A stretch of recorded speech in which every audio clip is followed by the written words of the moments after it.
हे students, welcome again. और आज हम स्टार्ट करेंगे हमारा नेक्स्ट चैप्टर और इस टर्म के सिलेबस का ये लास्ट चैप्टर है हमारा अकाउंटिंग रेशियोज। सो बिना किसी देरी के इसको स्टार्ट करते हैं।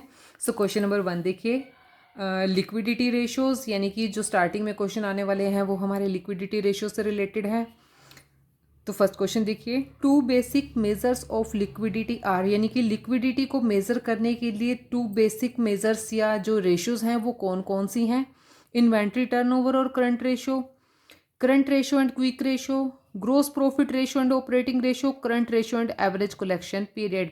तो मेन जो है लिक्विडिटी रेशियो में हम जो दो रेशियोज कैलकुलेट करते हैं वो होती है हमारी करंट रेशियो और क्विक रेशियो। तो इसका आंसर रहेगा ऑप्शन नंबर बी। नेक्स्ट देखिए, करंट रेशियो क्या है? क्या सोल्वेंसी रेशियो है, लिक्विडिटी रेशियो है, एक्टिविटी है या प्रॉफिटेबिलिटी है? अभी अभी हमने पढ़ा है लिक्विडिटी का मेजर कौन सी थी, करंट रेशियो और quick ratio. So current ratio इनमें से कौन सी है? वो है लिक्विडिटी रेशियोज का एक ये पार्ट है। नेक्स्ट देखिए, करंट रेशियो को हम कैसे फाइंड आउट करते हैं? करंट असेट्स और करंट लायबिलिटीज। सो यहाँ पे कौन सा ऑप्शन है? Liquid assets by current assets, जिन्हें ये क्विक रेशियो के लिए फॉर्मूला है। फिक्स असेट, जब करंट रेशियो आ गई है तो फिक्स असेट नहीं आएंगी, तो फिक्स ना तो असेट्स आएंगी फिक्स, ना ही लाइबिलिटीज आएंगी। Current assets by current liability, option number C हमारा आंसर रहेगा। Current assets divided by current liability होती है हमारी करंट रेशियो। नेक्स्ट देखिए, liquid assets do not include. अब लिक्विड असेट्स में क्या इंक्लूड नहीं होता? मैं आपको बिना ऑप्शन देके ही बता देती हूँ। लिक्विड असेट्स हमारी कब आती हैं? जब हम करंट असेट्स में से इन्वेंट्री, प्रीपेड एक्सपेंसेस को माइनस कर देते हैं। तो इसमें देखिए क्या दिया हुआ है, बिल्स रिसीवेबल वो तो इंक्लूड होते हैं, डेटर्स भी इंक्लूड होते हैं, बैंक बैलेंस भी होता है। क्या इंक्लूड नहीं होता? इन्वेंट्री को और प्रीपेड एक्सपेंसेस को जब हम करंट असेट्स में से माइनस करेंगे तो हमें मिलती है लिक्विड असेट। तो यहाँ पे हमारा आंसर क्या रहेगा? Option number C, inventory. Next देखिए, आइडियल करंट रेशो क्या है? 2:1 होती है आइडियल करंट रेशो, क्योंकि जो करंट असेट्स होते हैं उन्हें करंट लाइबिलिटीज़ के 2 टाइम्स होना चाहिए। तो यहाँ पे हमें ऑप्शन दिए हुए हैं 1:1, 1:2, 1:3 और 2:1। सो इसका आंसर रहेगा option number D, 2:1। Next question देखिए, वर्किंग कैपिटल क्या है इनमें से? Cash and bank balance, capital borrowed from the banks, difference between current assets and current liabilities, difference between current assets and fix assets. अब working capital क्या होता है? वो वाली अमाउंट वर्किंग कैपिटल होती है जो हमारे पास डेली की वर्किंग के लिए बची होती है, यानी कि करंट टाइम में जो हमें डेली के ट्रांजैक्शंस के लिए या लेन देन के लिए जो कैश हमें चाहिए होता है वो हमारा वर्किंग कैपिटल होता है। तो वो कब होगा? जब हम करंट असेट्स में से करंट लाइबिलिटीज़ को डिडक्ट कर देंगे, उसके बाद जो बैलेंस बचता है वो होता है हमारा वर्किंग कैपिटल। सो ये क्या है? Difference between current assets and current liabilities. Next देखिए, current assets include only those assets which are expected to be realized with in.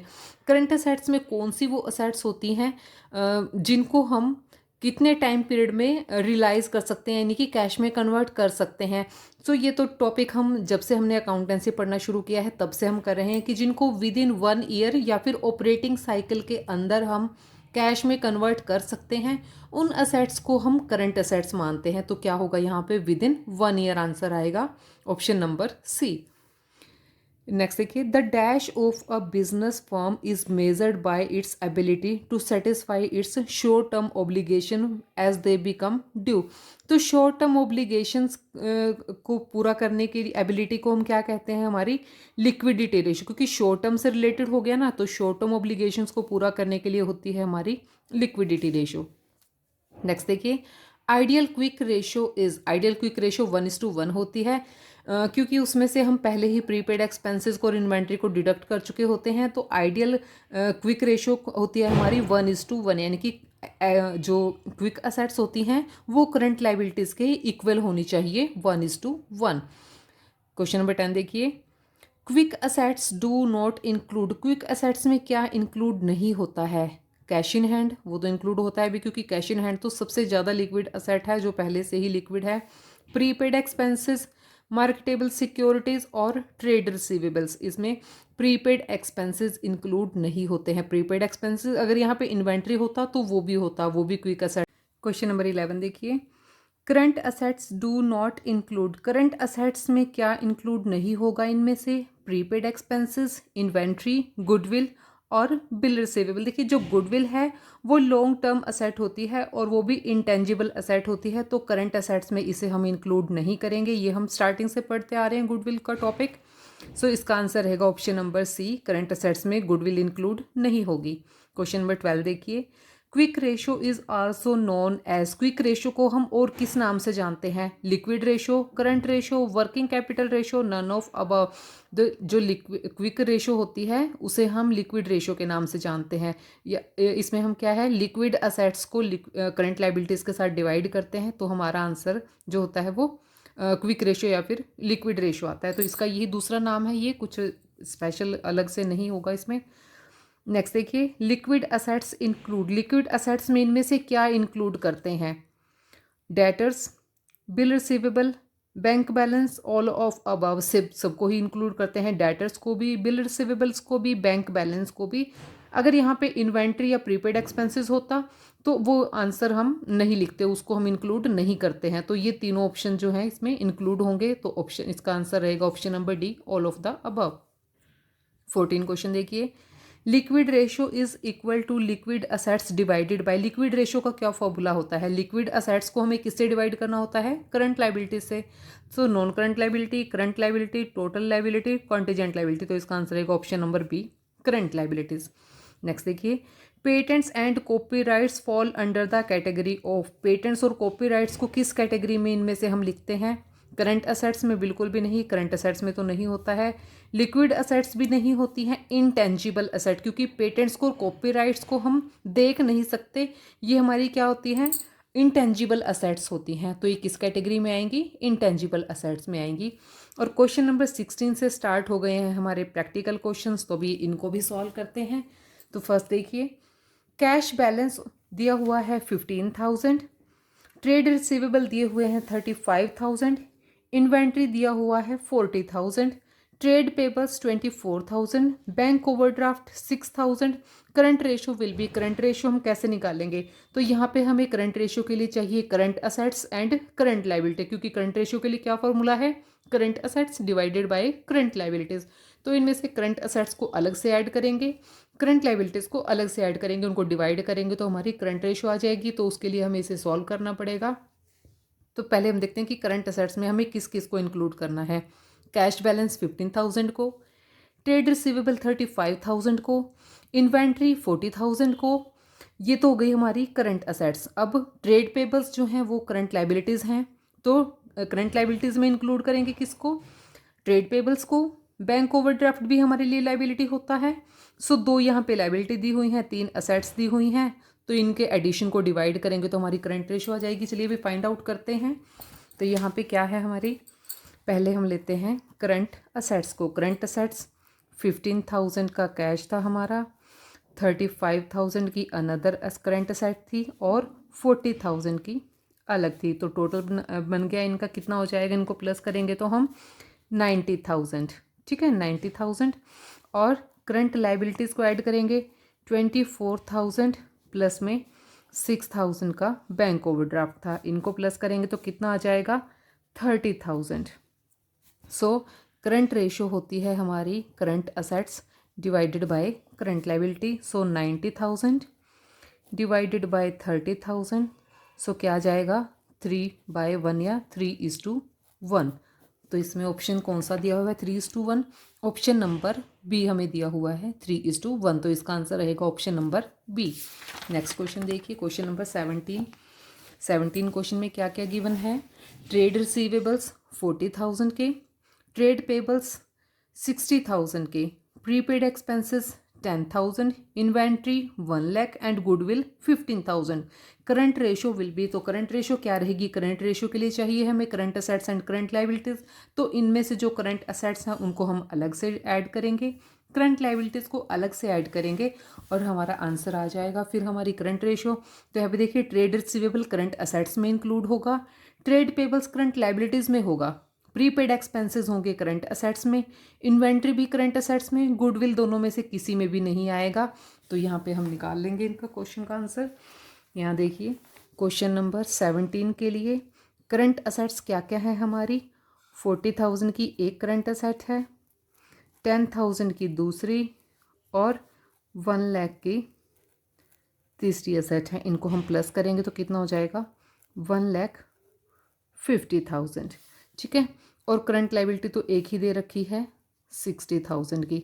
So current ratio क्या होगी, current assets divided by current liability, 1,50,000 divided by 60,000 तो कितना आ जाएगा, इसको divide करेंगे तो 2.5:1 आ जाएगा। तो इसका आंसर क्या रहेगा, 2.5:1, ऑप्शन नंबर डी।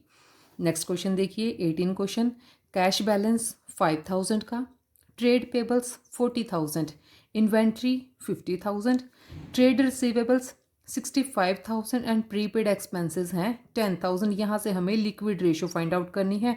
तो लिक्विड रेशो के लिए हमें चाहिए लिक्विड असेट्स, और लिक्विड असेट्स क्या होती हैं, इन्वेंट्री और प्रीपेड एक्सपेंसेस को छोड़कर बाकी सारी करंट असेट्स जो होती हैं वो लिक्विड असेट्स में इंक्लूड होंगी, और करंट लाइबिलिटीज़ तो एज इट इज़ रहेंगी जैसे हम करंट रेशो में फाइंड आउट करते हैं। तो यहाँ पे असेट्स में क्या क्या इंक्लूड करेंगे, cash balance, trade payables, inventory को नहीं लेंगे, ट्रेड पेबल्स तो करंट लाइबिलिटीज़ होता है, असेट नहीं होता है। ट्रेड रिसीवेबल्स ही आएगा 65,000, प्रीपेड एक्सपेंसेस भी नहीं आएंगे। तो यहाँ पे लाइबिलिटी है सिर्फ 40,000 की सिंगल है, और असेट हैं कैश और ट्रेड रिसीवेबल 65 और 5। तो इसके लिए हम करंट रेशियो हम निकाल लेंगे। क्वेश्चन नंबर 18 में लिक्विड असेट्स हैं हमारी कौन कौन सी, 5,000 प्लस में 65,000, टोटल कितना हो गया 70,000। और करंट लाइबिलिटीज़ चाहिए, इसके लिए करंट लाइबिलिटी हमें सिंगल दी हुई है 40,000 के ट्रेड पेबल्स। तो लिक्विड रेशो या फिर क्विक रेशो एक ही बात है, तो क्या आ जाएगा 70,000 डिवाइडेड बाय 40,000। सो इसको डिवाइड करेंगे तो कितना आ जाएगा, 40 से 40 क्रॉस करेंगे तो 1.75:1 हमारा आंसर रहेगा। क्वेश्चन नंबर 17 का 18 नोट 17, 1.75:1, ऑप्शन नंबर 1 ही हमारा इसका आंसर है, ए ऑप्शन 1.75। क्वेश्चन नंबर 19 देखिए, करंट असेट्स 4 लाख की हैं, करंट लाइबिलिटीज़ 2 लाख की हैं। अभी डायरेक्टली दे दिया है, अलग अलग पर्टिकुलर असेट नहीं बता रखी हैं, मिक्स कर दी हैं सारी। And inventory is 50,000, liquid ratio very easy. Current assets में से जब हम इन्वेंट्री को डिडक्ट कर देंगे तो हमारी लिक्विड असेट्स बन जाएंगी। लिक्विड असेट्स को जब करंट लाइबिलिटी से डिवाइड करेंगे तो हमारी लिक्विड रेशो आ जाएगी। सो क्वेश्चन नंबर 19 देखिए, इसको हमने कैसे करना है। 19 क्वेश्चन के लिए हमें क्विक रेशो या फिर लिक्विड रेशो एक ही बात है, हमें फाइंड आउट करनी है। इसके लिए हमें चाहिए liquid assets divided by current liability. तो यहाँ पे लिक्विड असेट्स हम कैसे निकालेंगे, करंट असेट्स में से इन्वेंट्री को हम कर देंगे माइनस और डिवाइड करेंगे हम करंट लाइबिलिटी से। तो हमें टोटल असेट्स हमें दे रखी हैं करंट असेट्स 4 लाख की, 50,000 का इन्वेंट्री उसमें से हम डिडक्ट कर देंगे, और जो करंट लाइबिलिटीज़ हैं हमारी ₹2 लाख की, उसके साथ हम इसको डिवाइड करेंगे। तो 4 लाख माइनस 50,000 आ जाएगा 3,50,000 divided by 2 lakh. So solve करेंगे तो यहाँ पे 40 से 40 क्रॉस हो जाएगी, 7/4 और 1.75:1 हमारा आंसर आ जाएगा 1.75। क्वेश्चन नंबर 20 देखिए, which of the following transaction will improve the current ratio. Current ratio को इनमें से कौन से ट्रांजैक्शन जो है वो इम्प्रूव करेगी। फर्स्ट देखिए, cash collected from trade receivable. अब देखिए इसका तो कोई असर ही नहीं पड़ेगा, क्योंकि जहाँ से ट्रेड रिसीवेबल से हम कैश कलेक्ट करेंगे, एक तरफ कैश इंक्रीज हो रही है तो ट्रेड रिसीवेबल डिक्रीज भी हो रहे हैं, तो कोई इफेक्ट नहीं पड़ रहा है। Purchase of goods for cash, इसका भी कोई इफेक्ट नहीं पड़ेगा, क्योंकि वहीं पे करंट असेट्स जहाँ पे स्टॉक इंक्रीज होगा वहाँ से कैश डिक्रीज हो जाएगी, तो इसका भी कोई इफेक्ट नहीं पड़ रहा है। पेमेंट ऑफ ट्रेड पेबल्स, अब ट्रेड पेमेंट्स को पेमेंट अगर हम करेंगे तो एक तरफ तो कैश कम हो जाएगा, दूसरी तरफ जो हमारे पेबल्स हैं वो कम हो जाएंगे, कि लाइबिलिटी भी कम हो रही है और असेट भी कम हो रही है। लेकिन क्या होता है, असेट्स जो होती हैं उनकी अमाउंट ज़्यादा होती है और लाइबिलिटीज़ की कम होती है। अगर हम आइडियल रेशो भी इस क्वेश्चन में मान के चलें जो 2:1 होती है करंट रेशो, तो क्या होगा, लाइबिलिटीज़ का प्रपोर्शन ज़्यादा स्पीड से घटेगा क्योंकि सेम अमाउंट से दोनों कम होंगे, तो ऑप्शन नंबर सी हमारा आंसर रहेगा। अगर हम ट्रेड पेबल्स को पेमेंट कर देते हैं तो सेम अमाउंट से हमारी लाइबिलिटी और असेट्स दोनों घटेंगी, लेकिन रेशो उससे इम्प्रूव हो जाएगी। क्रेडिट परचेज ऑफ गुड्स, अब इससे भी इम्प्रूव नहीं होगी, इससे तो उल्टा रिड्यूस हो जाएगी, क्योंकि हम सेम अमाउंट से क्या कर रहे हैं, गुड्स आ रही हैं और उतने से ही हमारे क्रेडिटर्स इम्प्रूव हो जाएंगे, तो रेशो जो है वो डिक्रीज हो जाएगी। तो इसका आंसर रहेगा ऑप्शन नंबर सी। सो आज के लिए इतना ही। नेक्स्ट वीडियो में हम करेंगे नेक्स्ट क्वेश्चन।